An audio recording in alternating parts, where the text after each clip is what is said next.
సంధ్య theatre పై case నమోదు. తొక్కిసలాట ఘటనపై హైదరాబాద్ పోలీసులు సీరియస్. పుష్ప పుష్ప పుష్ప ఇప్పుడు ఎక్కడ చూసినా ఇదే మాట.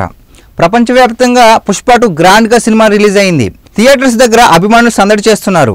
ఈ క్రమంలో సంధ్య థియేటర్లో ఓ విషాద ఘటన జరిగింది. పుష్ప 2 సినిమా విడుదల సందర్భంగా జరిగిన తొక్కిసలాట ఘటనపై సీరియస్ అయ్యారు హైదరాబాద్ పోలీసులు. బెనిఫిట్ షో సందర్భంగా వచ్చే క్రౌడ్ని దృష్టిలో ఉంచుకుని సరైన భద్రతా చర్యలు పాటించకపోవడంపై పోలీసులు ఆగ్రహం వ్యక్తం చేశారు.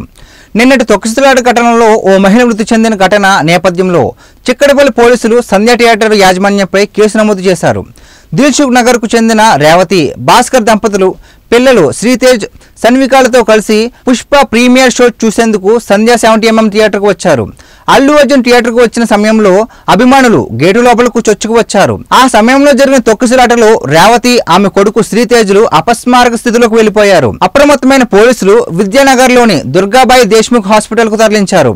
రేవతి అప్పటికే మృతి చెందగా శ్రీతేజ పరిస్థితి విషమంగా ఉండడంతో బాలుణ్ణి బేగంపేట్ కిమ్స్ హాస్పిటల్కి తరలించారు. రేవతి మృతదేహాన్ని దుర్గాబాయి దేశ్ముఖ్ హాస్పిటల్ నుంచి గాంధీ మార్చులకు తరలించారు.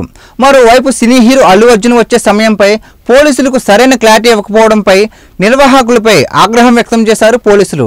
సినిమా షోకి వచ్చే పబ్లిక్ మాత్రమే కాకుండా హీరో అల్లు అర్జున్ చూసేందుకు పెద్ద సంఖ్యలో జనం ఎగబడతారని తెలిసి నిర్లక్ష్యం వహించడంపై పోలీసులు సీరియస్ అయ్యారు.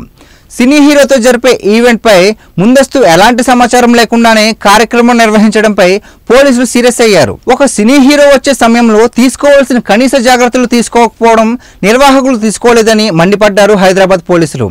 థియేటర్ యాజమాన్య నిర్లక్ష్య ఘటనతోనే మహిళ మృతి చెందిందని, భవిష్యత్తులో సినిమా థియేటర్ నిర్వాహకులకు బెనిఫిట్ షో లేదా ఈవెంట్స్పై ఖచ్చితమైన మార్గదర్శకాలు జారీ చేస్తామని తెలిపారు పోలీసులు.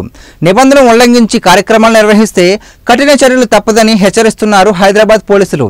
దీనిపై మీ అభిప్రాయం ఏంటో కామెంట్ చేయండి. ఈ వీడియో నచ్చితే లైక్ చేసి మా బ్లాక్ న్యూస్ ఛానల్ సబ్స్క్రైబ్ చేసుకోండి.